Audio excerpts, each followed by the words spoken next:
ഈ ബംഗ്ലാദേശിലെ കലാപത്തിലേക്ക് തന്നെ നമ്മൾ വീണ്ടും വരാം.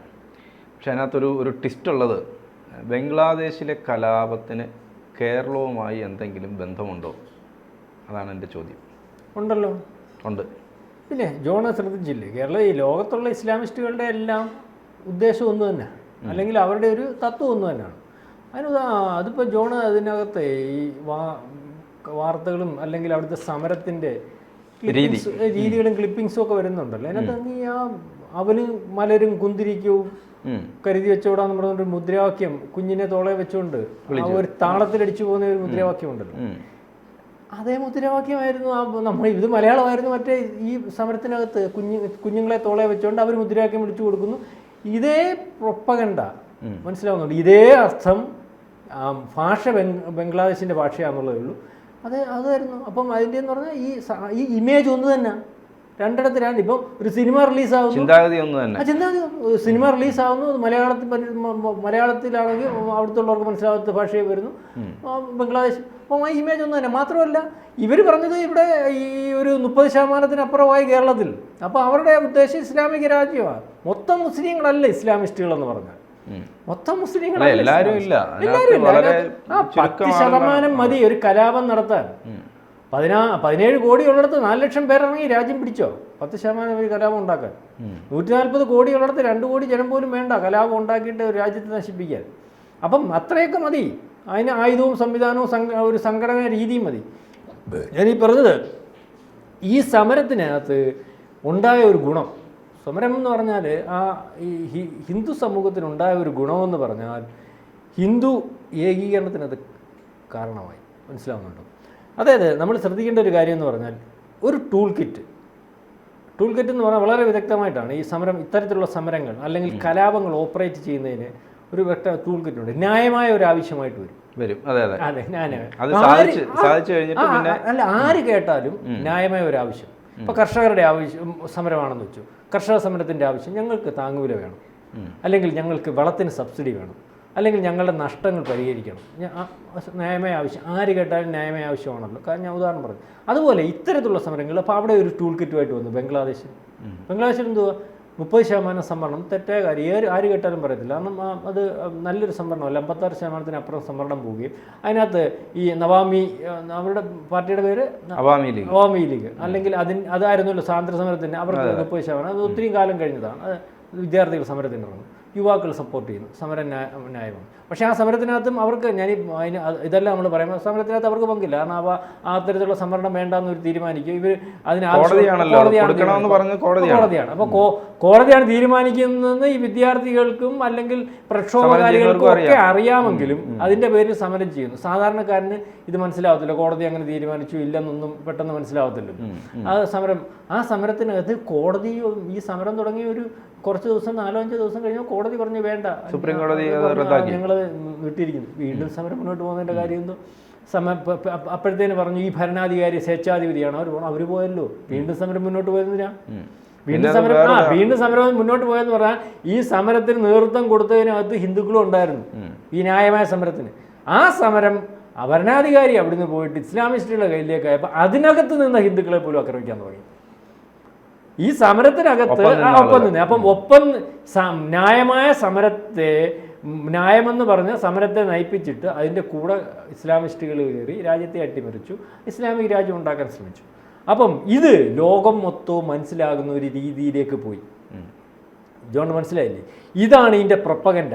അല്ലെങ്കിൽ ഇന്ത്യയിൽ ഇതേ രീതിയിലുള്ള സമരങ്ങൾ ഇതിനു മുമ്പ് പലവട്ടം ഉണ്ടായിട്ടുണ്ട്. അതും നമ്മൾ പറയുമ്പോഴോ അല്ലെങ്കിൽ മാധ്യമങ്ങൾ പറയുമ്പോഴോ ചില ആൾക്കാർ ചർച്ച ചെയ്യുമ്പോഴോ അത് വർഗീയമായിട്ടാണ്, അല്ലെങ്കിൽ മോദിക്ക് അനുകൂലമുള്ളവർ ചർച്ച ചെയ്യുകയാണ്. ഇന്ത്യയിൽ ഇതേപോലെ സമരമില്ലേ നമ്മൾ പറഞ്ഞ കർഷക സമരം എന്തോ ന്യായമായ കാര്യം.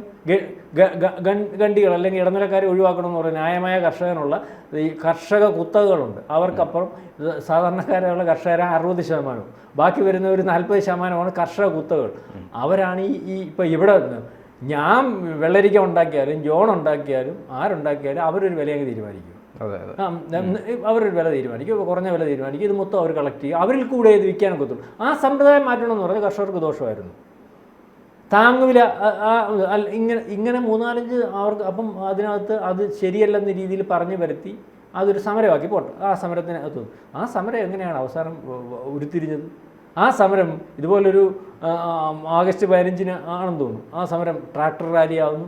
ആ ട്രാക്ടർ റാലി നമ്മുടെ ഈ ഡൽഹിയിലെ റെഡ് ഫോർട്ടിൻ്റെ അവിടെ വരുന്നു. റെഡ് ഫോർട്ടിൻ്റെ അവിടുത്തെ കൊടി പറിക്കുന്നു. ആ കൊടിയുടെ ഖാലിസ്ഥാൻ കൊടി ഉണ്ടാകുന്നു. പഞ്ചാബിന് കർഷകരുണ്ടെന്നല്ലേ ഉള്ളൂ, UP നിന്നും കർഷകരുണ്ടായിരുന്നല്ലോ, ഹരിയാനയിൽ നിന്ന് കർഷകരുണ്ടായിരുന്നു, കേരളത്തിൽ നിന്നും നമ്മുടെ നേതാക്കന്മാരൊക്കെ പോയല്ലോ കർഷക സമരത്തിന് പിന്തുണയായിട്ട്. അപ്പം എല്ലായിടത്തും കർഷകർ. അവിടെ എങ്ങനെയാണ് ഖാലിസ്ഥാൻ്റെ കൊടി വന്നേ? അവിടെ എങ്ങനെയാണ് ഇന്ത്യ മഹാരാജ്യത്തിൻ്റെ കൊടി പറിച്ചത്? അപ്പം ആ സമരത്തിനകത്തൊരു പ്രൊപ്പഗൻഡ ഉണ്ടായിരുന്നു. അവിടെ വെച്ച് രക്തസാക്ഷികൾ ഉണ്ടാവും, ധാരാളം കർഷകർ മരിച്ചേര്. ഈ കർഷക സമരത്തിന് വന്ന ട്രാക്ടറുകൾ നമ്മൾ പരിശോധിക്കണമായിരുന്നു.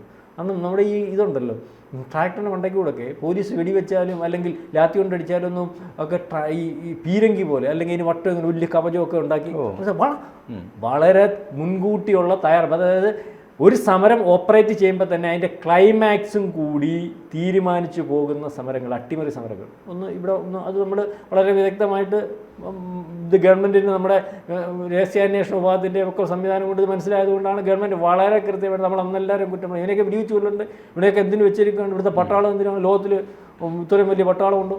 അവിടെ ആ സമരം ഒതുങ്ങിപ്പോയി. അവസാനം കർഷക സമരത്തിനകത്ത് വീണ്ടും അത് തുടരുമെന്ന് കണ്ടപ്പോൾ ഖാലിസ്ഥാൻവാദികളുടെ അജണ്ടയുമായിട്ട് ഇന്ത്യ അട്ടിമറിക്കാൻ നിൽക്കുന്നു എന്നുള്ള അജണ്ടയുമായിട്ട് വന്നുകൊണ്ട് ആ കർഷക സമരം പിൻവലിച്ചിട്ട്, കർഷക സമരം പിൻവലിക്കുമ്പോൾ പിന്നെ അവിടെ ഹോൾഡ് ചെയ്യാനൊക്കത്തില്ലല്ലോ, അവർ മാറിപ്പോലും. അപ്പോൾ അതിനകത്ത് എന്നിട്ട് ആ ഖാലിസ്ഥാൻവാദികളുടെ ഡീറ്റെയിലിംഗ് എല്ലാം ഗവൺമെൻറ് എടുത്ത് ഗവൺമെൻറ്റിൻ്റെ പുറകിലുണ്ടാവും.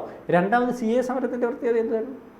CA സമരം ഒരു പ്രത്യേക രീതിയിൽ, CA സമരത്തിൻ്റെ മുദ്രാവാക്യങ്ങൾ നിങ്ങൾ ശ്രദ്ധിച്ചിട്ടുണ്ടായിരുന്നു, ഒരു പ്രത്യേക താളത്തിലുള്ള ആ മുദ്രാവാക്യം പിന്നെ എവിടെ കേട്ടതാണെന്നോ ആദ്യം കാശ്മീരിൽ കേട്ട മുദ്രാവാക്യം. അവിടുന്ന് അന്ന് ബെനസീർ ഭൂട്ടോ ഉയർത്തിവിട്ട ഒരു ഇതുണ്ടായിരുന്നു, കാശ്മീരിൽ ഹിന്ദുക്കൾ പലായനം ചെയ്ത പണ്ഡിറ്റ്, അന്ന് ഉയർന്ന മുദ്രാവാക്യവും ആ താളവുമായിരുന്നു CA സമരത്തിനുണ്ട്. ആ സമരവും വളരെ വിദഗ്ധമായിട്ട് ഗവൺമെൻറ് ഉണ്ടായി. ഏറ്റവും അവസാനം നമ്മൾ പറഞ്ഞ പോലെ ജല്ലിക്കെട്ട് സമരത്തിനകത്ത് ഒരു CA-ക്കാർ നുഴഞ്ഞു കയറിയ സമരം നരേന്ദ്രമോദിക്കെതിരെ തിരിക്കാൻ നോക്കി. അപ്പോൾ ഇതൊക്കെ മനസ്സിലാക്കാൻ മനസ്സിലാക്കാൻ ഇത്തരത്തിലുള്ള സമരങ്ങൾ ബംഗ്ലാദേശിനെ അട്ടിമറിക്കാൻ 67% ഭൂരിപക്ഷം ഉണ്ടായ മൂന്നാം അധികാരത്തിൽ വന്ന രാജ്യസ്നേഹിയായിട്ടുള്ള ദേശീയവാദിയായിട്ടുള്ള ഭരണാധികാരിയെ ഇസ്ലാമിസ്റ്റുകൾക്ക് അട്ടിമറിക്കാൻ, അത് വേറെ ചില രാജ്യങ്ങളുടെ അജണ്ട ഉണ്ടെങ്കിലും അവിടെ ഇസ്ലാമിസ്റ്റുകളെ ഏറ്റെടുത്താണല്ലോ അത് അട്ടിമറിക്കാൻ സാധിച്ചു എന്ന് ഇന്ത്യയിലെ ജനങ്ങൾക്കും ലോകത്തിലെ ജനങ്ങൾക്കും മനസ്സിലാക്കി കൊടുക്കാൻ വേണ്ടി ഈ സമരത്തിന് സാധിച്ചു. പിന്നെ രണ്ടാമതൊരു കാര്യം എന്ന് പറഞ്ഞാൽ ഈ സമരത്തിൻ്റെ ഹിന്ദുക്കളെ അവസ്ഥ ലോകത്തിന് മനസ്സിലായി എന്നുള്ളതാണ്. നമ്മൾ ഹിന്ദുക്കളുടെ അവസ്ഥ നമ്മൾ ആരും ചർച്ച ചെയ്യാതെ പോയൊരു കാര്യമാണ്. ഹിന്ദുക്കളുടെ അവസ്ഥ എന്ന് പറഞ്ഞാൽ 1903 അവിടെ ഹിന്ദുക്കൾ കൂട്ടക്കൊല നടന്നിട്ടുണ്ട്. ഈ പശ്ചിമ ബംഗാളിൽ കൂട്ടക്കൊല നടന്നിട്ടുണ്ട്. അതിനുശേഷം ഈ 47 അറിയാമല്ലോ, അന്ന് നമ്മൾ ചർച്ച ചെയ്തുകൊണ്ടിരിക്കുന്ന ഹിന്ദുക്കളുടെ കൂട്ടക്കൊല എന്ന് പറയുമ്പം പഞ്ചാബിലെയും അല്ലെങ്കിൽ ധാരാളം പേരെ ഈ പാകിസ്ഥാൻ 1971 അറിയാമല്ലോ, യുദ്ധത്തിലും ഈ പീഡനം മൊത്തം അനുഭവിക്കുന്ന പാകിസ്ഥാൻ യുദ്ധം നടക്കുക ഇവരാണ്. അപ്പം അതിനുശേഷം 89, 90 കാലയളവിലെല്ലാം അവിടെ ഹിന്ദു ക്ഷേത്രങ്ങൾ നശിപ്പിക്കുന്നുണ്ട്. ഈ പ്രാവശ്യം തന്നെ 55 ക്ഷേത്രം ഇപ്പം നശിപ്പിച്ചു കഴിഞ്ഞു ഈ ഒരു കലാപത്തിനിടയ്ക്ക്. മനസ്സിലാവുന്നില്ലേ? ഏതാണ്ട് 1000കണക്കിന് സ്ത്രീകളെ തട്ടിക്കൊണ്ടുപോയി. അപ്പം ഈ ഹിന്ദുക്കളുടെ അവസ്ഥ ലോകം ചർച്ച ചെയ്യുന്നതിന് വേണ്ടി ഈ കലാപം കൊണ്ട് ഗുണമുണ്ടായി. മനസ്സിലാവുന്നുണ്ട്? ഹിന്ദുക്കളുടെ അവസ്ഥ ലോകത്തിൽ ഇപ്പോൾ അവിടെ ഹിന്ദുക്കളോ ലോകം ചർച്ച ചെയ്തു, ഹിന്ദുവിന് സപ്പോർട്ട് വന്നു, RSS ഇടപെട്ടു, ലോകത്ത് ഐക്യരാഷ്ട്രസഭ ഇടപെട്ടു, ഹിന്ദു ഉണർന്നു, ഹിന്ദു റോഡിലിറങ്ങി ഇസ്ലാമിസ്റ്റുകൾ കാണിക്കുന്ന അതേ രീതിയിൽ ഞങ്ങളെ അടിച്ചാൽ ഞങ്ങൾ തിരിച്ചടിക്കും എന്ന് പറഞ്ഞ ആയുധവും വടിയുമായിട്ട് റോഡിൽ ഇറങ്ങിയപ്പോൾ ഇസ്ലാമിസ്റ്റുകൾ ഒതുങ്ങി. അപ്പം ആ ഒരു ഗുണം കൂടി ഈ കലാപം കൊണ്ടുണ്ടായിട്ടുണ്ട്. മൂന്നാമത് ഇന്ത്യ സൗത്ത് ഏഷ്യ ഉറപ്പയും ബംഗ്ലാദേശിന് ആക്രമണവും, അമേരിക്ക ഇവരുടെ സൗത്ത് ഏഷ്യയിലെ ഈ മനസ്സിലാവുന്നുണ്ടോ? അല്ലെങ്കിൽ ഈ സൗത്ത് ഏഷ്യൻ രാജ്യങ്ങളിലാണല്ലോ ഇപ്പം ഈ പ്രശ്നമാണെന്ന് പറഞ്ഞുകൊണ്ട് ഇപ്പം യഥാർത്ഥത്തിൽ പ്രശ്നം നടക്കുന്ന ഇവിടെ യൂറോപ്പിലും അല്ലെങ്കിൽ അവിടെയാണ്. എന്നിട്ടും സൗത്ത് ഏഷ്യയിൽ പ്രശ്നമാണെന്ന് കണ്ടുകൊണ്ട് ഉള്ളൊരു പ്രചരണം നടക്കുന്നുണ്ട്. ജോൺ ശ്രദ്ധിച്ചിട്ടുണ്ടോ? അല്ല, ഈ പ്രശ്നം നടക്കുന്ന ഈ നമ്മുടെ ഇവർ തമ്മിലുള്ള യുദ്ധം ഉണ്ടല്ലോ, ആര് തമ്മിലുള്ള യുദ്ധം? ഇസ്രായേലും ഇറാനും ഇസ്രായേലും പാലസ്തീൻ തമ്മിലുള്ള യുദ്ധം. അതിപ്പോൾ ഇറാഖിലേക്കൊക്കെ വഴിതിരിച്ചു പോകും. അപ്പം ഇതിനകത്ത് അതുപോലെ തന്നെ റഷ്യയും ഈ യുക്രൈൻ തമ്മിൽ, റഷ്യ ഒരു ഘട്ടത്തിൽ പറഞ്ഞല്ലോ ഞങ്ങളുടെ ഇതിനകത്ത് ആവശ്യമില്ലാത്ത കയറി ഇടപെട്ട ഞങ്ങൾ അണുബോംബ് വിടും. മനസ്സിലാവുന്നുണ്ടോ? അപ്പം ഈ യൂറോപ്യൻ രാജ്യങ്ങൾക്കകത്ത് അണുബോംബ് വിടുമെന്നൊരു രാജ്യം വളരെ അതിന് കപ്പാസിറ്റി ഉള്ളതും കരുത്തുള്ളതും ചെയ്യാൻ കഴിയുന്നതുമായിട്ട് ചെയ്യുന്നവനോ ആരാ? പുടിൻ്റെ സോ അറിയാമല്ലോ, സോക്കം എടുത്താലും ചെയ്യുന്നത്. എന്നിട്ടും ആ ഒരു കാര്യം പ്രൊജക്റ്റ് ചെയ്ത് വരുന്നില്ല. എന്തുകൊണ്ടാണ് പ്രൊജക്റ്റ് ചെയ്ത് വരാത്തത്? യൂറോപ്യൻ രാജ്യങ്ങൾക്കിടയ്ക്ക് അണുബോംബ് വിടാനും അതേ രീതിയിലുള്ള യുദ്ധത്തിന് സാധ്യതയുണ്ടെന്ന് കണ്ടാൽ ആ രാജ്യത്തിലേക്കുള്ള ഇൻവെസ്റ്റ്മെൻറ്റുകൾ കുറയും. ആ രാജ്യം നമ്മളീ പറയുന്ന കണക്ക് ആ രാജ്യത്തിലേക്കുള്ള ഇൻവെസ്റ്റ് അതിന് അമേരിക്ക അല്ലെങ്കിൽ യൂറോപ്യൻ രാജ്യങ്ങൾ അവർ കൂട്ടും. സൗത്ത് ഏഷ്യ വിഷയമാണെന്ന് പറയുന്നത് ശ്രദ്ധിച്ചാൽ മനസ്സിലാവും. സൗത്ത് ഏഷ്യ വിഷയമാണ്. ഇവിടെ ചൈനയുടെ കയ്യിൽ 500 അണുവായുധം ഇരിപ്പുണ്ട്, പാകിസ്ഥാൻ്റെ കയ്യിൽ അണുവായുധം ഇരിപ്പുണ്ട്, ഇന്ത്യയുടെ കയ്യിൽ അണുവായുധം ഇരിപ്പുണ്ട്. ഇവർ തമ്മിൽ പ്രശ്നങ്ങളാണ്, ഇവർ തമ്മിൽ എന്ന് സമ്മർദ്ദമാണ്, അല്ലെങ്കിൽ ഏത് സമയവും ഈ ഒരു സംഘർഷം ഉണ്ടാവും. ശരിക്കും പറഞ്ഞാൽ ഇവരുടെ 3 പേരും കയ്യിലും അണുബോംബ് ഇരിക്കുന്നത് കൊണ്ടാണ് ഇവിടെ സംഘർഷം നടക്കാത്തത്. കാരണം ഇവിടുന്ന് പാകിസ്ഥാൻ്റെ കയ്യിലിരിക്കുന്ന ഒന്നും നമ്മളീ പറഞ്ഞ പട്ടിണി രാജ്യമാണെന്ന് പറയുമ്പോഴും അവൻ്റെ കയ്യിൽ ഇരിപ്പുണ്ട് ഒരു മിസൈൽ നമ്മുടെ മർമ്മപ്രധാനമായിട്ട് അവിടം വരെ എങ്ങനെയാലും എങ്ങി വന്ന് വീഴും. ഇരിപ്പുണ്ട് അടുത്ത് അവരുടെ 500 ഇരിപ്പുണ്ട്. അവരുടെ ചൈന പ്രയോഗിക്കാതെ ചൈന ഇങ്ങോട്ട് അടിച്ചാൽ നമുക്കും അടിക്കും, നമ്മളും അടിക്കും, രണ്ടും തീരും. അപ്പോൾ ഇത് ഉണ്ടായതുകൊണ്ട് തന്നെയാണ് ഒരു രാജ്യത്തെ ആക്രമിക്കാത്തത്. അല്ലെ ചൈനയുടെ കയ്യിൽ മാത്രം അണുവായതുകൊണ്ടെങ്കിൽ ചൈന ഇന്ത്യ അടിക്കും, ഇന്ത്യയുടെ മാത്രം അണുവായതുകൊണ്ട് ഇന്ത്യ ചൈന അടിക്കും, പാകിസ്ഥാൻ്റെ മാത്രം. അപ്പോൾ പക്ഷേ അത് പ്രചരിപ്പിക്കുന്നത് എങ്ങനെയല്ല. അപ്പം അതിനും ഒരു ഇത് മാറ്റം അല്ലെങ്കിൽ ഇത് മനസ്സിലാവുന്ന രീതിയിലേക്ക് ഇത് ജോർജ് സോറസിൻ്റെയും അമേരിക്കയുടെയും അല്ലെങ്കിൽ ഇവരുടെയൊക്കെ ഒരു പ്രൊപ്പഗണ്ട അല്ലെങ്കിൽ ഈ കലാപം കൊണ്ട് ഉദ്ദേശിക്കുന്നത് മനസ്സിലാവുന്നുണ്ടോ? പ്രധാനപ്പെട്ട ഒരു കാര്യം പക്ഷേ അവിടെയും കൂടെ വിഷയങ്ങൾ അവിടെ വിഷയത്തിനകത്ത് നമ്മൾ കയറി ഇടപെടുമ്പോൾ രാജ്യത്തിൻ്റെ ഇതിനകത്ത് ഇടപെട്ടെന്ന് പറഞ്ഞുകൊണ്ട് പാകിസ്ഥാനെ കൊണ്ട് ഇടപെടിച്ചു കഴിഞ്ഞാൽ അവിടെ ഒരു യുദ്ധസമാനമായ അന്തരീക്ഷം ഉണ്ടാക്കാം. അപ്പം അവിടെ യൂറോപ്യൻ പ്രദേശത്തുണ്ടാകുന്ന സമ്മർദ്ദത്തിനപ്പുറമാണ് ഈ സമ്മർദ്ദം എന്ന് ഇവർക്ക് വരുത്തി തീർക്കാൻ പറ്റും. അപ്പം ഇവിടെ ഇന്ത്യയിലേക്ക് പ്രധാനമായിട്ടും അതിനകത്തെല്ലാം ഇന്ത്യയാണ് അജണ്ട എന്ന് പറഞ്ഞാൽ ഇന്ത്യ ലോകത്തെ 3ാമത്തെ സാമ്പത്തിക ശക്തിയായിട്ട് വരാൻ പോകുന്ന അമേരിക്ക വളരെ കൃത്യമായിട്ട് മനസ്സിലായി ഇതുവരെയുള്ള പോകാൻ. അപ്പോൾ അവിടെ നല്ല ബിസിനസ്സുകാർ വരാൻ പാടില്ല, കോടീശ്വരന്മാർ ഇവിടെ ഇൻവെസ്റ്റ് ചെയ്യാൻ വരാൻ പാടില്ല, അല്ലെങ്കിൽ നമ്മുടെ ഷെയറുകൾ ഇവിടുത്തെ ആൾക്കാർ മേടിക്കാൻ മടിക്കണം.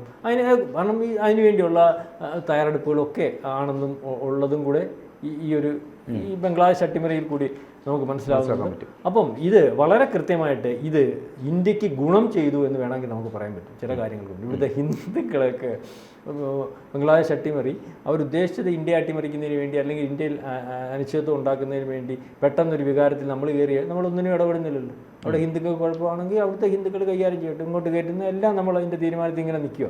മാത്രമല്ല ഇതിനകത്ത് വേറൊരു വലിയ കാര്യമുണ്ട്. ഇതിനകത്ത് ഈ പറഞ്ഞതുപോലെ ഇവിടെ വിഷയമാണെന്ന് പറഞ്ഞാൽ ഇപ്പോൾ ആ ബംഗ്ലാദേശ് പിടിച്ചതിനകത്ത് ഇപ്പോഴത്തെ പുതിയ ഭരണാധികാരി എന്ന് പറഞ്ഞാൽ അമേരിക്കയുടെ ഏജന്റാണ്. ഏജന്റ് എന്ന് പറഞ്ഞാൽ പുള്ളി ആഗ്രഹിക്കുന്ന അവരുടെ രീതിയിലുള്ള ഒരു ഭരണത്തിലേക്ക് വരും. അപ്പോൾ ഈ അമേരിക്കയും ചൈനയും തമ്മിൽ എന്നേ ശത്രുതയില്ല. കാരണം വേറെ കാര്യമൊന്നുമില്ല, ചൈന അമേരിക്ക അപ്പുറം പോകുമോ എന്നുള്ള വിഷയം വെച്ചിട്ട് അതിനാണ് ഈ പാകിസ്ഥാനെ നിരന്തരമായിട്ട് ഇത് സഹായിച്ചുകൊണ്ടിരിക്കുന്നത്.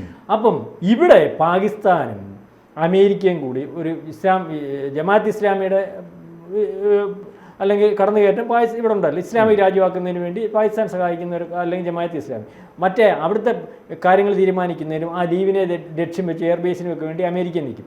ഈ ദ്വീപിൻ്റെ ഒരു പ്രത്യേകത എന്ന് പറഞ്ഞാൽ 5 ലോക രാജ്യങ്ങളിലേക്ക് അല്ലെങ്കിൽ വിഷം കിട്ടും. അവിടെ ഈ അമേരിക്ക വരുന്നതിന് വേണ്ടി ചൈന സമ്മതിക്കത്തില്ല, ചൈനയ്ക്കും പണിയാണ്. മനസ്സിലാകുന്നത്? അപ്പോൾ ഇനിയൊരു ഈ പ്രശ്നം എന്ന് പറഞ്ഞാൽ അമേരിക്കയും ചൈനയും കൂടെ ഏറ്റുമുട്ടുന്ന അവസ്ഥ വരും. നമുക്ക് ചൈനയും കൊണ്ടുള്ള ശല്യം കുറഞ്ഞും കിട്ടും. അപ്പോൾ നമുക്കിതുകൊണ്ട് എല്ലാം കൊണ്ടും നമ്മൾ ചിന്തിക്കുമ്പം ഈ ബംഗ്ലാദേശ് കലാപവും ഇന്ത്യക്ക് ഗുണമാകുന്ന രീതിയിലേക്കാണ് പോകുന്നത് എന്ന് വിചാരിക്കാം. കൂടുതൽ വാർത്തകളും വിശേഷങ്ങളും നിങ്ങളിലേക്ക് എത്താൻ ABC മലയാളം സബ്സ്ക്രൈബ് ചെയ്യുക, ബെൽ ബട്ടണും അമർത്തുക.